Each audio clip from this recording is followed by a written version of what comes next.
up, everyone? Welcome to this Powered by Iron Health podcast. Today we are in Stanford. This is going to be our Stanford edition. We're exploring Stanford. We did a seminar here at J3 Athletics, and the owner, James, welcomed us back for this podcast. So I'm excited to take a tour and really sit down with him and discuss all things small business and also what he does here. So let's head on in. Let's check it out.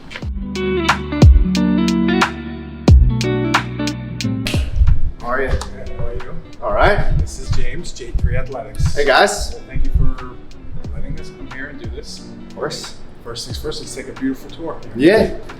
So this is our kind of main entrance storage area, front desk, all that stuff. But all the magic happens down on this side. This is all our workout area. We got individual spots set up for everybody. So you come in, we set up all the equipment for people at a time. So you come in, we give you a spot, everything's there. It's all done for you. So it's kind of nice. We got cool pull-up bars that I came up with the idea years ago, like little trapeze bars. Jerry rigged it. Yeah, Jerry rigged it. Kind of, they weren't cheap, but whatever. They looked nice. But I like them because they're easier on the shoulders too. There's no like fixed point. They swing, and they're It's almost like a ring.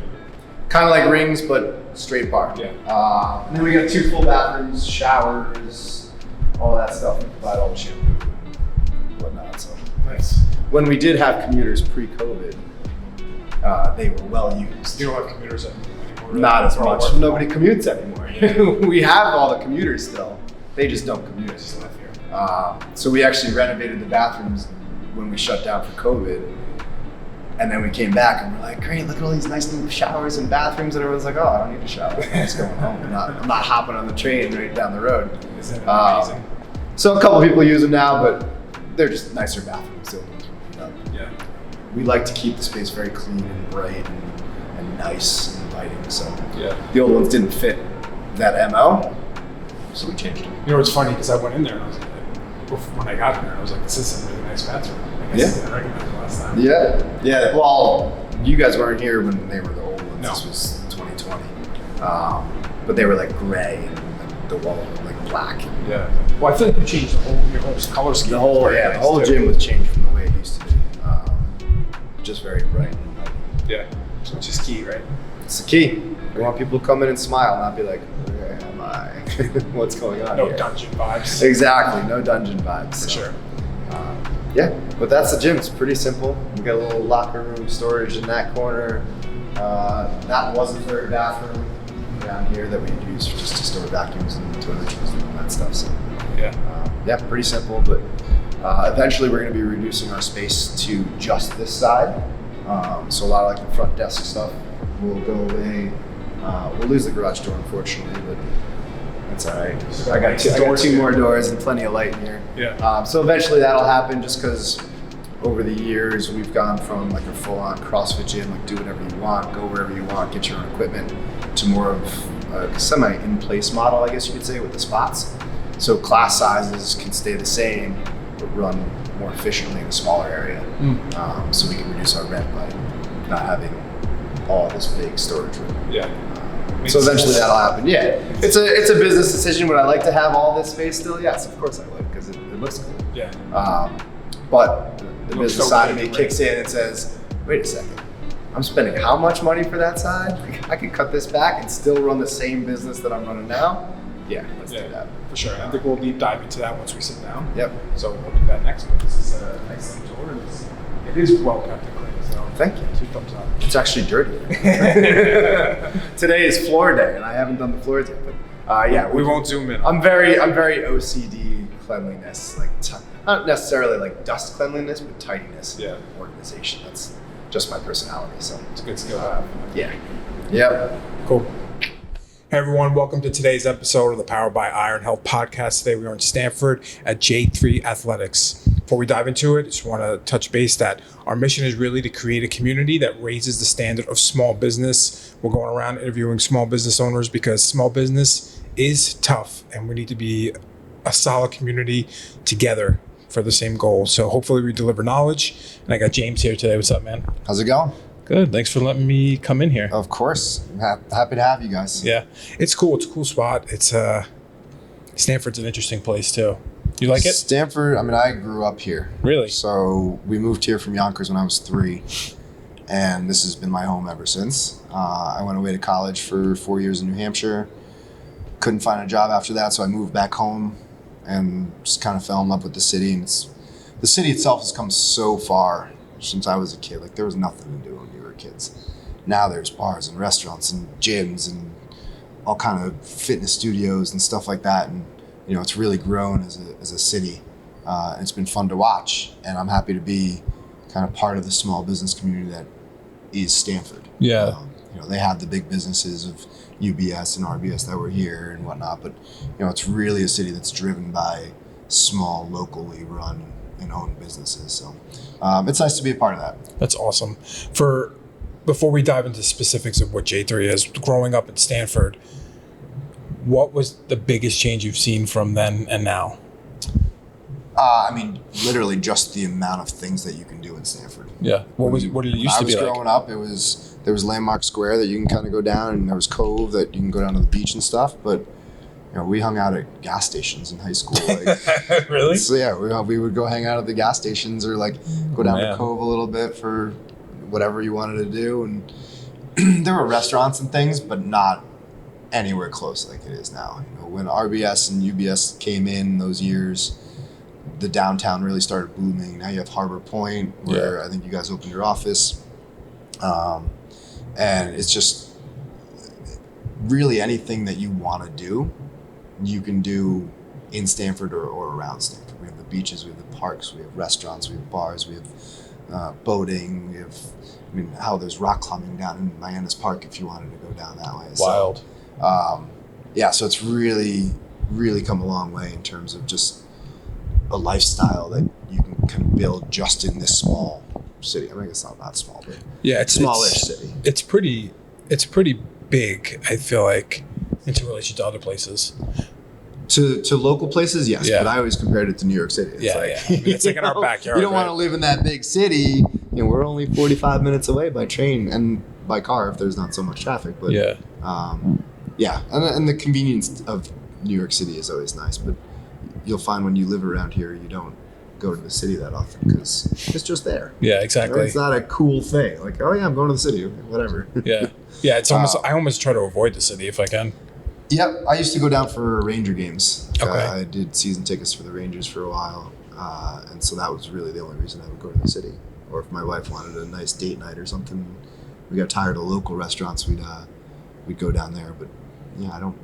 Maybe like 2 times a year I go down now. Yeah. So, but because everything's here in Stanford. It's true. I go down now because my mom's still there. So you have to. Yeah, I have.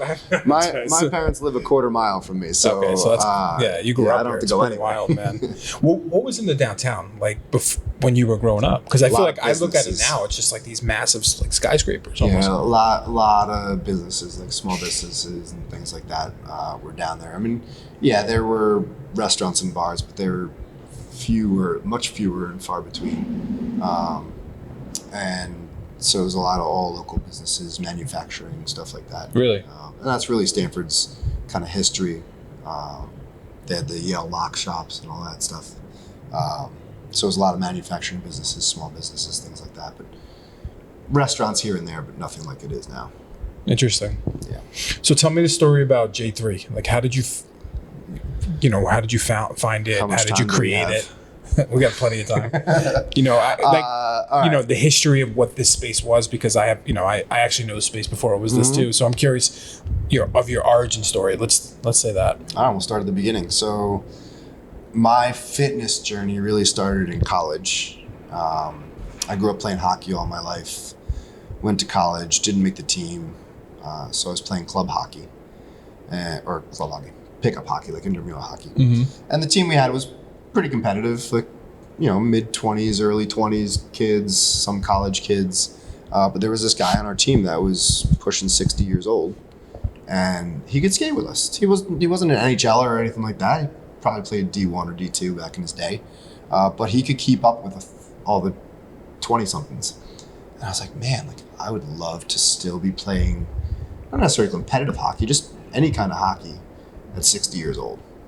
I'm like, I gotta get in shape today. I gotta stop drinking a 30 pack of beer every night and start working out for 30 minutes a day or something. So I got into it then a little bit and graduated in 2003, came home, was doing the Planet Fitness thing for a while. I basically would go to the gym. I would find whatever guy I wanted to look like.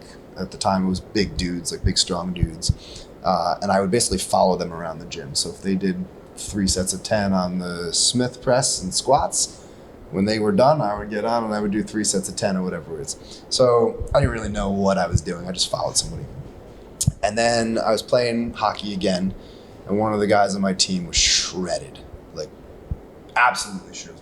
12 pack muscles. I was like, man, what do you do? He's like, oh, I do CrossFit. I was like, what's CrossFit? Will it get me that? He's like, maybe. I was like, all right. The next morning I went on to CrossFit.com, looked up the workout, did it at the Planet Fitness. I cut the reps in half. It took me 14 minutes to finish the workout, and I was on my ass for about 20 after that. I couldn't move. I was like, this is great. And like by nature, I'm a very competitive guy. So like when something challenged me and pushed me like that, I was like, this is me. Like, this is what I'm doing. So I got into it, did it at Planet Fitness for a while. Another buddy got into it. We eventually worked out of his garage, bought a little bit of equipment, that kind of stuff. Fast forward to 2010, sorry. That was 2008. Fast forward to 2010, winter came, couldn't work out in his garage. I joined the gym that was actually in this space. It was called Hybrid Athletics. I was like, hey, I do this stuff. Never been coached on it, but I need a gym because it's too cold to work out in the garage. So started there, got into it. That February, that was like November, I fractured my wrist snowboarding. And I was like, man, like, I can't do all the cool stuff. I can't do cleans. I can't hang from anything, whatever. He's like, well, do you want to coach? I was like, I guess. Like, I don't know anything about this. So they threw me right into the fire. He's like, here's a couple things to focus on in class. I probably shadowed a couple classes, and he's like, here's your schedule. Okay, cool. Fell in love with it. Like, fell in love with the coaching side of it. As much as I'd fallen for the CrossFit methodology and all that stuff. And that was the end of it. Like, I came, I think I was coaching 2 mornings a week, 2 or 3 mornings a week, getting up at 4:30 in the morning, coming to coach, going to my job, coming back, working out at night. It basically became my life. And at that point I was like, this CrossFit thing is going to change the way people work out. Like 10 years from now, this is going to be the workout, this high intensity training. Fast forward 15 years, here we are. Yep. And so bought into it. If you go way forward from there, like 2000, I think it was 15. Over the last few years before that, I wanted to open my own spot. Just never had the balls to do it because I'm a young kid. I had a mortgage, all that stuff. And, so never did it. But I was like, hey, do you want to sell the gym? Like, I'd love to buy the gym. It's established. I have a paycheck day one. And he was like, nah. So I ended up going to Greenwich. I left the gym, went to Greenwich, worked for another guy for a while. That gym closed down in 17 or 18. Got taken over by another place, and I'm like, you know what? This is my opportunity.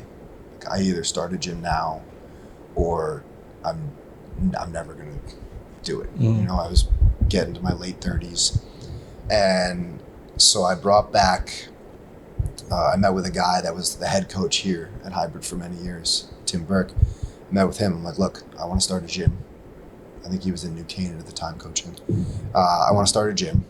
You're creative. I'm business oriented. I think it's a good match. Let's do it. And so we did. We just said, okay, this is what we're going to do. We're going to be a CrossFit gym. We affiliated, did all that stuff. I had someone design the logo for me, colors, all that stuff. We'll get into all that in a second.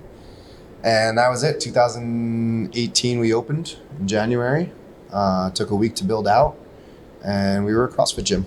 And that's it. Wow. And then that's sort of the origin story. We've evolved over the last 5 years. We can get into that too, but that's how I got into it. I fell in love with it early on, and just finally bit the bullet to open a small business. What were you doing? Like, what was your main job before that? So when I first started CrossFit, I was working at UBS doing bond pricing. Okay. Then I was at Thompson. Sounds fun. Yeah. It was a good job. Yeah. Right out of college, like a year after college, I got that job. I was making $50,000 a year. I was living at home. I had no bills, nothing, no debt. I bought a boat. I bought a car. I was living. I was going out 5 nights a week. That's that sweet spot, you know. Oh my God, It was the life. Yeah. Some days I wish I could go back to that, but I'll take the condition that my body is in now over that lifestyle. For sure. But yeah, so that was way early on. So this gym, because I want to touch on a couple things there. First, let's with the aspect of starting this gym. You said you had a partner. Is that still? Yes, it's not the case anymore. Okay. We went our separate ways. He wanted to do a little more of like athlete training, and I like having the average Joe in here that just wants to get in shape and play more sports and stuff like that. My whole premise and idea around fitness has changed over the last 10, 15 years. I used to be gung-ho, like get PRs, lift heavy, go fast, like do whatever you can. And it took a toll on my body. Mm-hmm. It was good. I was in great shape. I had a 6-pack, I had some muscles. I was deadlifting 460. I was like, it was great. But now I'm 41 now, like I'm pushing my late 30s. My shoulders started acting up, my hips started acting up, and like that kind of thing. So I was like, CrossFit is great as a methodology. The premise of the high intensity, but more of the mixed modalities and constantly adapting your body to different things and different stimulus. But I need to do something different. So I started getting to a lot of PT work, mobility, kind of muscle stabilization, that kind of stuff, balance. And so we started incorporating that into our program, kind of as a warm-up. We call them bulletproof warm-ups. So we basically warm up the class and then do almost like a PT session for like 6 or 8 minutes, and then get into our workout. So that kind of adapted our style a little bit. And then about 2 years ago, maybe less than 2 years ago, I got tired of going fast. I was like, going fast is great. I'm in great shape. My cardio is fine. Like I need to get stronger. Mm-hmm. So I found tempo training. And I found it through the business coach that we use. And I was like, all right, let me try just tempo training for a little bit, see what happens. And I felt great. And the thing with tempo training I found that really appealed to me was it forced good movement, right? If you were pressing overhead, you couldn't descend slowly and have your elbow flaring out, right? You couldn't do it. It hurt. It was very hard. As soon as that elbow came in, it was like, oh, the body's stable. Like, this is cool. And so I got stronger doing. I did it probably for like 4 or 5 months as kind of like my primary training tool. I work out a lot on my own. and then I kind of got bored with it. I was like, I missed the speed, right? So I came up with this concept of controlled intensity. And it's basically blending a high intensity workout with a tempo. Okay. Right. So when we press, and the tempo comes more into play when we do like a strength day. We're going a little heavier with the weight. But when we press, there's an isometric hold up top. Right. So it's press 1, 2, back down. Press 1, 2, back down. And that forces people to lock out. It forces them to balance their body. So like I'm sure you've seen when people do like a push press where they're bouncing and bouncing. Yep. They're probably hopping around. They're moving from spot to spot. They're twisting, they're turning. Maybe they're not locking out all the way. You can do that now. And if you force them to hold 2 seconds at the top, it fixes everything, almost everything, right? Like obviously the mobility issues will still be there, but they're pressing and they're balanced before they start coming back down. And now the elbows are turning in automatically. The body is moving the way it should move simply by that quick pause at the top, right? When we squat, we pause at the bottom, 1, 2, up. Essentially just stopping the momentum of the squat. So you're not bouncing at the squat, putting that excess force on your knees, like that kind of stuff. And you're starting from a static position. So you're building strength, even just with an air squat, because the body has to stop the momentum and go up. So we're adding those little control elements to our workouts while still having, burpees and running and stuff like that, where you're jacking that heart rate up to 80, 85, 90% of the max. And I found that on top of allowing people to move better, just without even teaching them, just by slowing it down, it's also getting people stronger while still maintaining their cardio level, right? I don't have to add another 10 pounds to their bar to make them stronger. You can use the same weight, control at the top. Those muscles are working a little bit harder now, and you're getting stronger and more balanced by doing essentially the same move. And so that's kind of where we're at now in terms of our program. We're starting to add in a little more of it. So let's say when we press now, it's pause, 1, 2 to control it on the descent, get that eccentric loading, that kind of stuff. So hopefully your guys that listen to this are technical and understand isometrics and eccentric, all that stuff. And if they're not, you guys can leave some comments and we can define them. Happy to answer the questions about it. For your programming, do you, because it sounds like you've been through a different series of programming. Is that right? Do you like to do that, or do you like to say like, hey, we're going to be on this series for a year? Do you put a timeline on it or no? No. Okay. No, it's just, so Tim used to do all of our programming. And so I kept them all in an Excel sheet. So we have like 2.5 years of a week of workouts all planned out in an Excel sheet. And so basically what I'm doing now is taking those workouts, tweaking them a little bit, changing a move, adding the tempo piece to it, like that kind of stuff. And so it's a lot of repeat workouts that I guess you can't really call them repeat because I do change some of the moves, but essentially they're CrossFit workouts that I've tweaked to fit this kind of controlled intensity piece. And I will clarify, it's not every day that we're doing that. Like today was a 16-minute workout. It was meant to be kind of quick and keep you moving, right? It wasn't about the slowing it down and moving. They're pretty simple moves that we could push the pace on. And so we still have those, I'd say, 3 days out of the week is just go, right? Not for speed or anything like that, just move quick, see how your body reacts. And then 1 to 2 days a week, we're throwing in those control elements. Or doing like a strength workout where it's super tempo. So let's say we just did back squats, and the back squats was a 3-rep max, but you had to pause for 2 seconds in the hole. It's tough. Very tough, right? So guys that are used to squatting like 275, 300 pounds are now doing like 250. Yeah. And they're like, man, like that was as hard as doing 325. I was like, yeah, that's what happens when you're not bouncing out of the bottom. You got to stop that momentum, and now your muscles have to work to fire you back up. Right? Not their elasticity, but their actual strength. We did cleans the other day as a strength work, just kind of building up in weight to 5 consecutive, 7 consecutive reps. But every position had a pause. Right, so you pulled from the ground, pause in the catch. All right, stand up.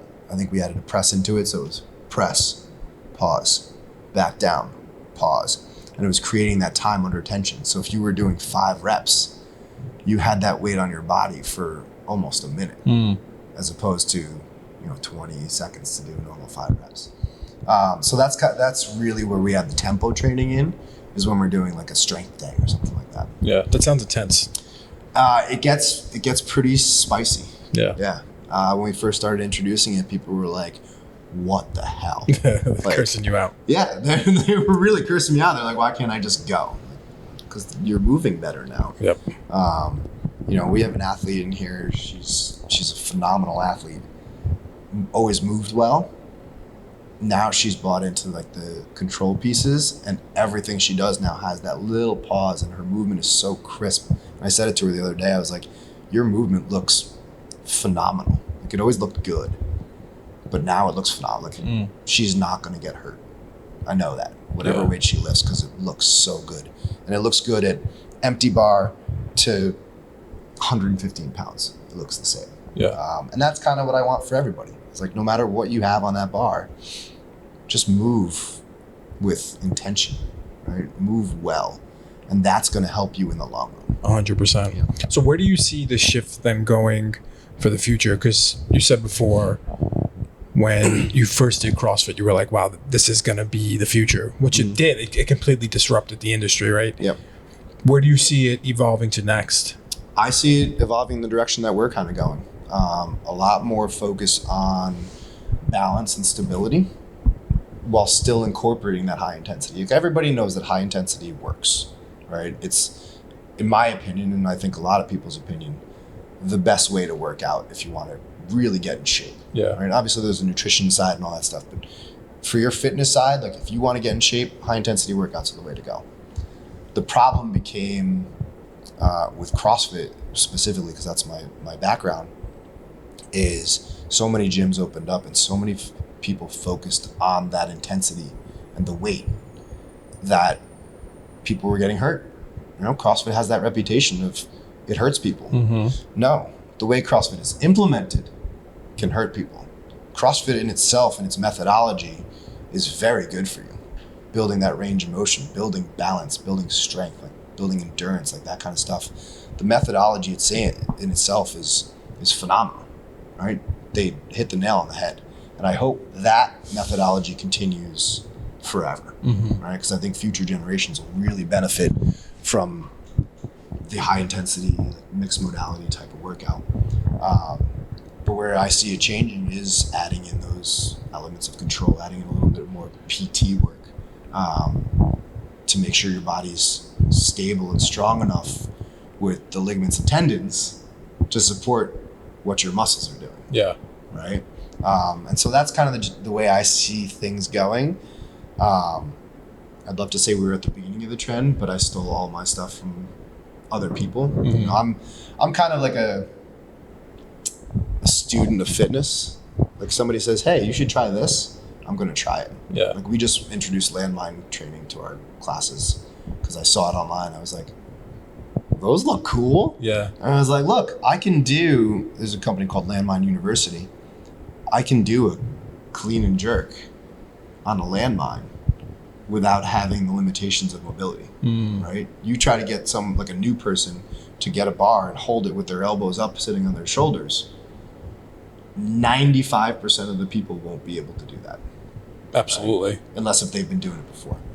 Now I can say, okay, we can get the same explosiveness, the same athleticism of that movement without worrying about your mobility, right? And on top of that, it adds in a rotational piece, right? So their whole thing is like a coiled core. So you start here, you pick that thing up from the ground, you catch it here. You're going back and forth. And then your press comes up and the press goes this way, right? So at no point am I worried about my mobility here. It's all this rotation. Yeah. It's probably better too because it's unilateral, so you're not really stressing the entire system. Exactly. So we just got our landmines in. They make excellent barbell holders as well. So we just got those in. I think this week we're putting them in a workout like a landmine press. So I'm really curious to see how the non-athletic people, like the average Joe, responds to something that is super athletic. Yeah. Right? Like it's hard to teach an average Joe or someone who's never worked out before how to do a barbell power clean. 100%. Right? So we're going to find out if my theory, what's going on in my head, actually makes sense for these people and they kind of get that explosiveness and that athleticism out of using that. Which I think it can, you're on a certain track, right? Like, so you really don't need as much stability early on. It can really teach you how to regain that. So I think that's cool. And truthfully, that goes hand in hand with CrossFit, right? It's like consistently variable, and it's awesome that I'm sure you're testing it yourself before you're giving it to all these people too. Yeah. I did 6 months of tempo training before I kind of threw those elements in because I want to be able to coach it. Like I'm still coaching classes at the gym. Like I want to be able to tell these people, like, this is what this is going to do for you. Yeah. And so I've been messing around with the landmines probably for about a month now. And I love it.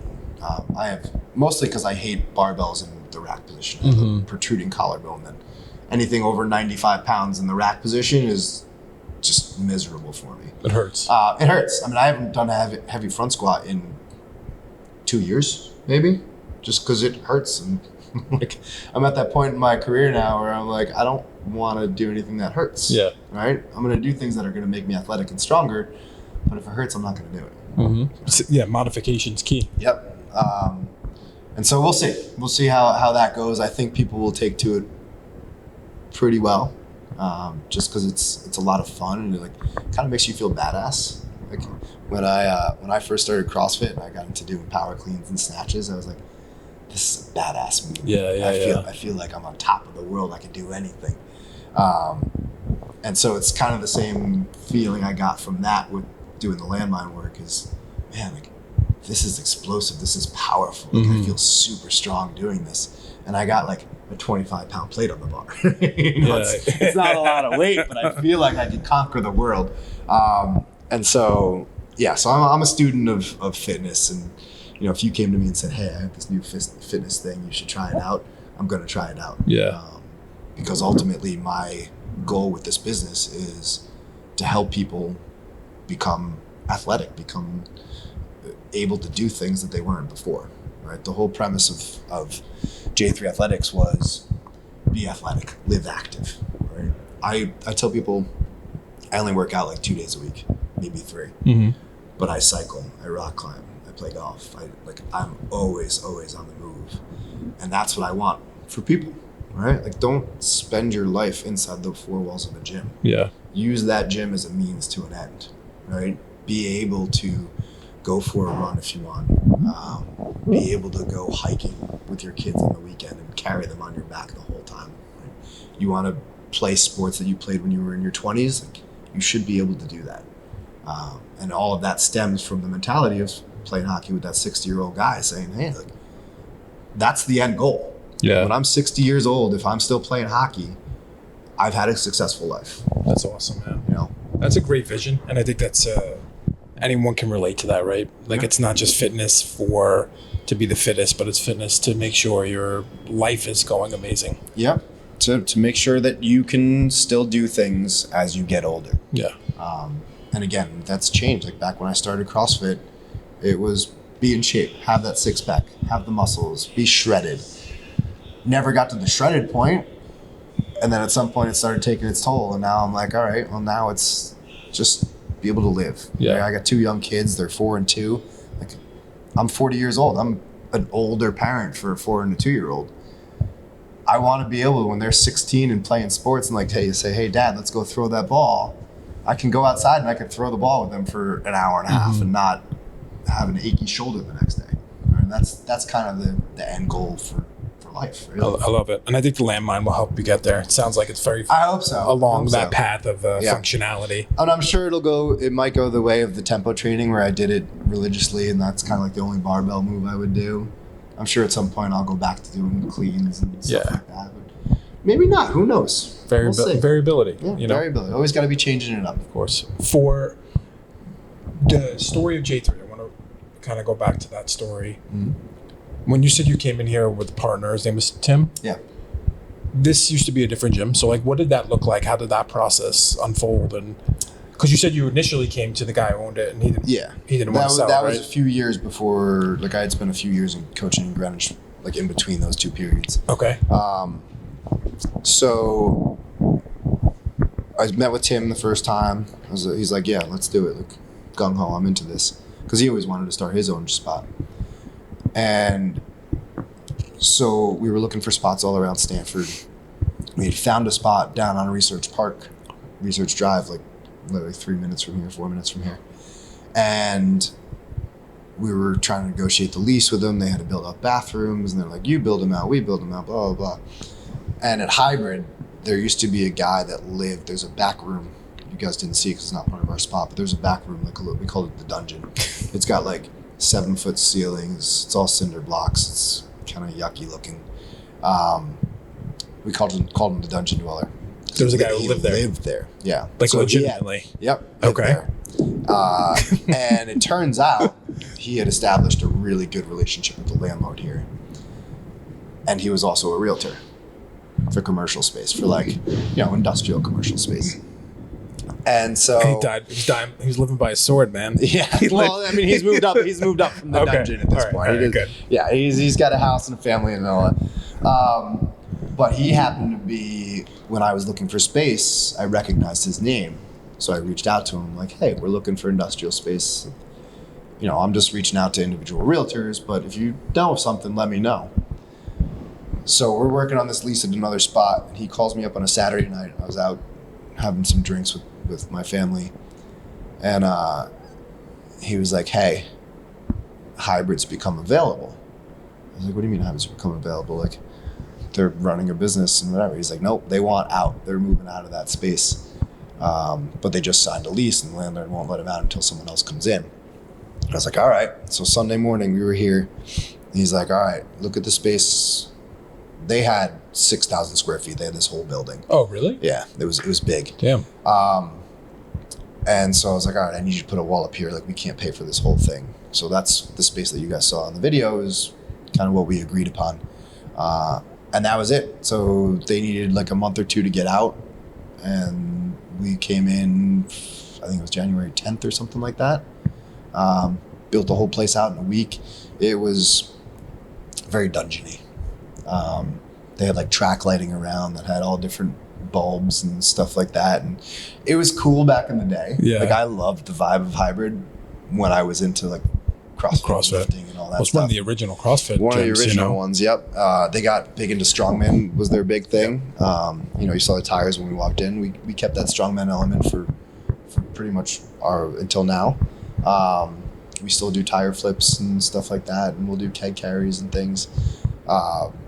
But it fit the vibe of the gym, right? Like, you walked into hybrid and you knew exactly what that gym was, right? It was a badass place where you were going to get strong as hell. Yeah.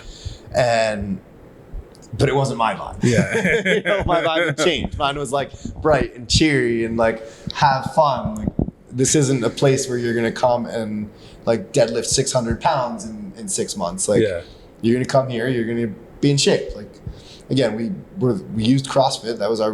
We were a CrossFit gym. But the vibe was different. So we came in, we painted the whole place, cleaned it up. We put in LED lighting. Really, like, the people that were at hybrid that joined us when we started walked in here and they were like, wow, what did you guys do? And how did you do this in a week? Yeah. Like, I'll tell you, we were here 20 hours a day. That's how we did it in a week. But really, we pushed the pace to that build out because we still had relationships with some of the old hybrid people. And so we didn't want them to say, okay, like, these guys are going to build out for a month. Like, I need a place to go and end up somewhere else. So we were like, let's get this built out. Let's keep these people here so that they don't have to find a different gym, that kind of stuff. And we like them. Like, they're our kind of people. So yeah, that was kind of the transition there. But thankfully, I reached out to the dungeon dweller and he had a good relationship with the landlord and called me on a Saturday night and I wasn't too drunk. So I could have a conversation with him. So yeah, it was, It's so odd was how lucky. that worked out, you know? It was lucky. It was odd how it worked out because it was weird because I was like, man, like 5 years ago, I offered to buy this place. Yeah. And if I had done that, it probably would have stayed as hybrid and doing the same thing. And it all works out. It's kind of interesting how that happens. Yeah. And then what happened with Tim? I know, and this could be a lesson on partnerships because, some people say partnerships aren't good. Some are say they love them. What's your take on it? And, how did that evolve? And so I liked having a partner. He complimented me. Like, I've become more creative over the years, working on the marketing and all that stuff and like putting ideas into motion. But when we started, I was a business guy. Like, that was my background. I got my MBA. I did all that. I was a business guy. Yeah. I wanted the numbers, which was my one regret that we didn't take less space when we started because the numbers didn't work out for a bigger space. And I succumbed to having the garage and the space, but separate story. the garage door gotcha. The garage door got me. Yeah. I was like, we're CrossFit. We have to have a garage door. It's logical. It's your ego. That's what I would have so much more money now if we didn't have that. But yeah, partnership was great, and we just kind of ended up going in different directions. Like, he wasn't entirely happy coaching the membership that we have. Not that he didn't love the members, but like I said, he wanted to coach athletes. Yeah. Like, he was big on kids. Like, he had some kids stuff here going, but he wanted like high school athletes and like XD1 athletes that still wanted to kind of push the pace and lift heavy and that kind of thing. He bought into the tempo and the control elements, which was great. And so the programming was very well done. Like, he was an excellent programmer. But we just had kind of differences of opinion on who we wanted to train and where the gym should go. He still wanted to do like heavy power cleans and stuff like that. And I kind of got away from that and doing more like, yeah, let's do power cleans, but we don't need to go for a 1 rep max or a 3 rep max and things like that. So I highly recommend having a partner if you need one when you start out your business. Right? So from the business perspective, it was great because we were able to share the load of things, right? Especially in a gym like this where we got to coach classes. Like, I couldn't hire someone day one. So him and I were doing all the classes. If I had to do all of that myself, I would have burnt out in 6 months. And then he was the creative side. Like at the time, I wasn't that creative. Like I had no creativity. To come up with the name, my sister came up with the name J3 Athletics. I sat there for 2 months being like, what do I call this? So I could try this name, and everything was so stupid. She's like, call it J3 Athletics. I'm like, perfect. I'm James the Third, by the way. That's where the name comes from. And I was like, wow, that's a great name. Yeah. Like I love it. Because I have a little bit of an ego. Not as much anymore, but Don't we I have all? a little bit of an ego. Don't we all? It's normal. Yeah, so I recommend, like, if you need help with certain areas of a business, having a partner is good. Me and Tim got along too because we didn't really hang out outside of the gym. Like we were friendly with each other. We knew each other. We had good vibes. Like, but we never went out and had drinks or dinners or anything. We weren't like friends. Yeah. I wouldn't recommend partnering with like a close friend because if things go sideways or like we had differences of opinion, you might ruin the friendship too. Very true. But yeah, so if you find the right partner, it can be very beneficial. If I knew then what I know now and had the skills I have now, I probably wouldn't have done it. Because I could do it all. Like I would have said, okay, we're taking this less space. I'm going to hire someone as a coach.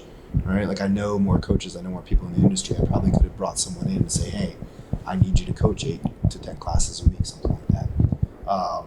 I probably would have taken a little more time and kind of built it out as just me as the owner coaching a few classes and then had maybe like a little staff or something like that.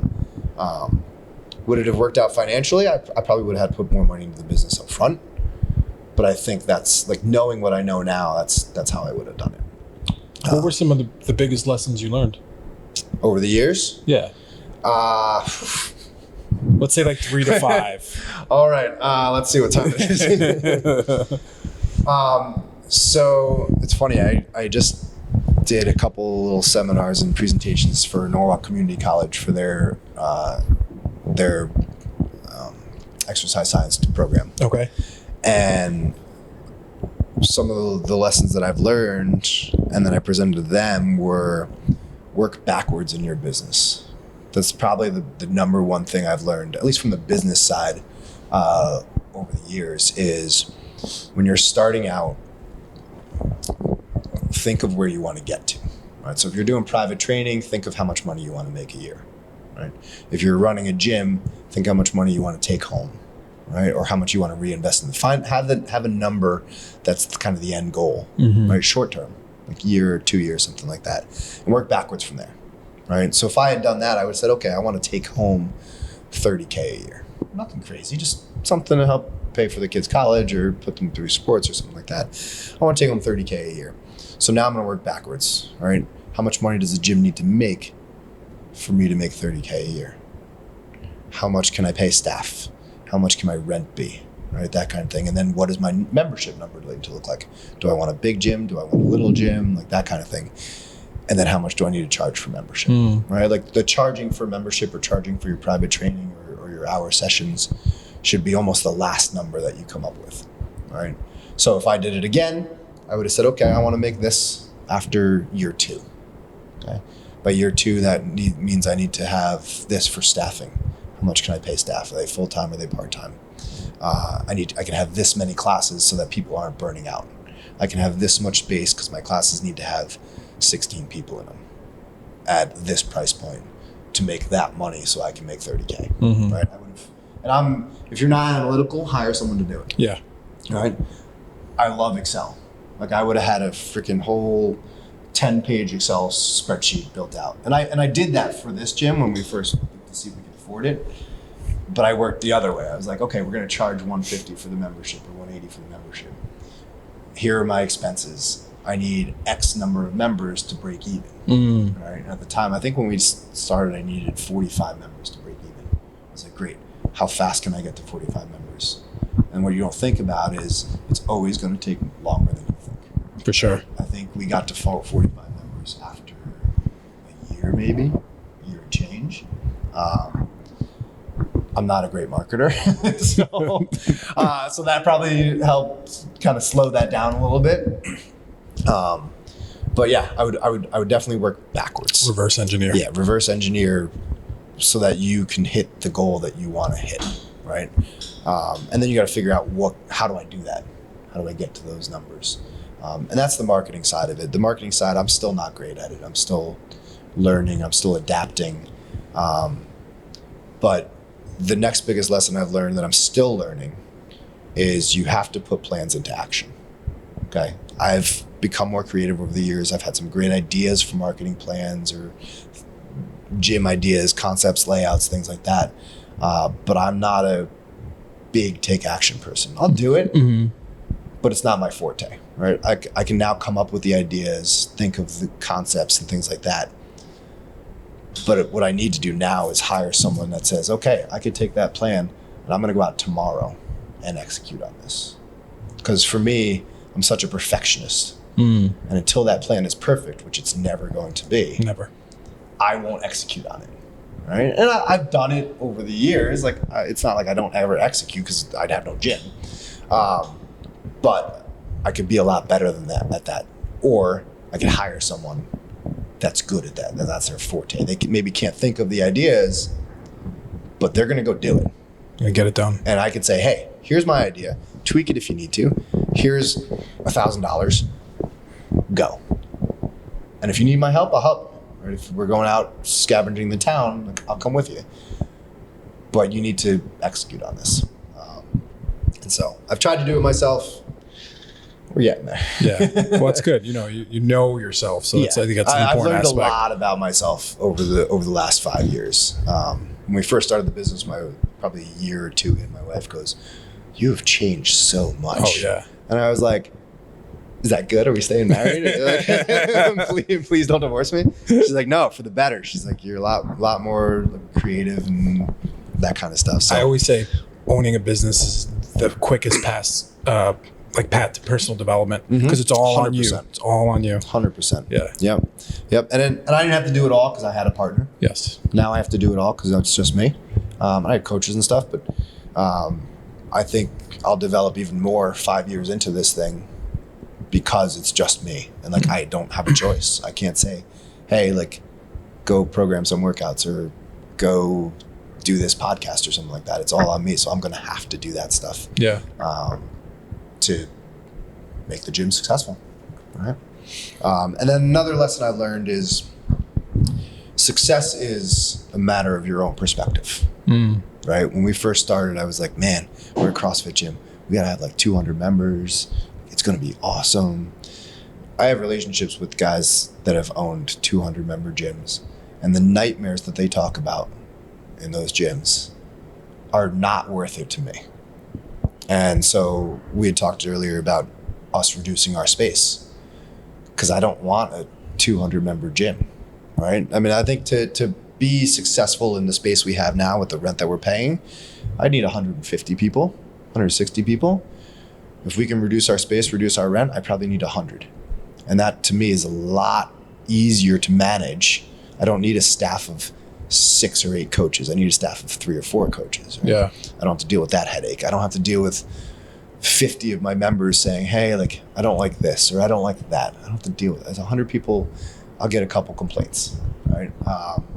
So I want the gym to stay small, but still hit my personal goals for, the money that the gym's making, the profit that it brings in each month, the money that I'm making, that kind of stuff.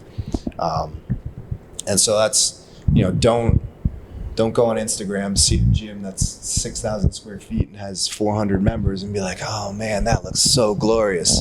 That owner may be like, my life is terrible and I hate this, right? He may be looking to sell his gym. You don't know. Instagram is not reality. That's very true. Right? So do you, right? If you want to do just personal training and you only want to do 5 clients a week, charge accordingly. Yeah. Right? If you want to have a semi-private gym where you're doing classes of 3 to 4 people, charge accordingly. Have a space accordingly. Like, build your business around what you want at that point in time. Yeah. And it's going to change. Right? Always I does. wanted a CrossFit gym, a big CrossFit gym when we first opened. Now I'm like, how small can we get so that I don't have to deal with the headaches of the gym? Right? That's a good It's going point. to change over the years. So. You're absolutely right. So those are 3 solid points, right? Work backwards, take action, and then know your success, really, right? Yeah. Like, know your own level of success. Know what your definition of success is. Yeah. Right? If I can have full classes at 100 members in a smaller space, boom, we're done. That's We're awesome, good. man. I'll cap my membership. I'll do whatever I need to do to keep it at that level. That's great. Yep. So if people want to know about J3 or reach out to you or come try the landmine out, where can they reach you? So j3athletics.com is the website. Instagram and Facebook are at J3Athletics. We're going to be more active on social media. We were active for a very long time, and then I kind of fell off it a little bit. But we're always putting fun stuff, especially on Instagram. Facebook kind of gets the copy of Instagram a little bit. But very active on Instagram in terms of putting out various content, right? You'll see me doing some landmine moves. Maybe I'm demoing some kind of mobility movement, like that kind of thing. So if you want to check us out, or you just want to kind of get into fitness, or maybe you want to get into some mobility stuff, you'll find a lot of content on that on our Instagram, or just DM me or message me on the website. It's James at J3Athletics is my email. I love talking new fitness or fitness in general, but like, if you have ideas that you're like, hey, you should try out this concept, I'll probably try it out. Send it to me. DM me. I always see people on Instagram. I got into doing handstands, so I'm practicing handstands now, mostly because my daughter started gymnastics and I can't let her get one before me. Yes, I'm that kind of dad. She will never beat me. That's awesome. But yeah, I'm down for new styles of fitness or concepts, or happy to talk about, why we implemented landmines or the tempo or things like that, the benefits of it. I love talking about that stuff. Awesome. You're passionate about fitness. That's great. 100%. Any final closing thoughts for anyone listening? Yeah. If you're looking to get into fitness, find something that you enjoy. Right? When I did the meathead stuff back in the day, I didn't actually enjoy going to Planet Fitness and following people around. I did it because I had to be in shape. Right? Once I found CrossFit, that's when the passion for fitness came around. So go try different concepts. Whether it's us with the controlled intensity, it's Orange Theory with their like high heart rate, fitness tracking, like that kind of stuff. If it's pure CrossFit, whatever, go try different places and see what works for you. Because if you don't enjoy it, you're not going to stick with it. Right? We do a 3-week trial here, and people are like, man, that's like almost a month that you're giving them for $30. Like, how are you making money? I'm like, I'm not making money, but I'm going to know at the end of those 3 weeks if they like it here or not. Yep. Right. And our membership churn rate is very low. People stick around for a year or 2 years plus because they bought in the beginning. In 3 weeks, you're going to know, do I like this place? Is it for me or is it not for me?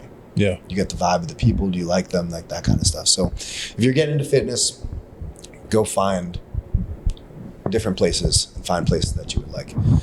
If you're getting into entrepreneurship, don't do it. No, do it, but have a plan, right? When we started, we had a high level plan, right? Sit down with somebody, find a mentor, find somebody in the business already, and work for them or talk with them or build that relationship.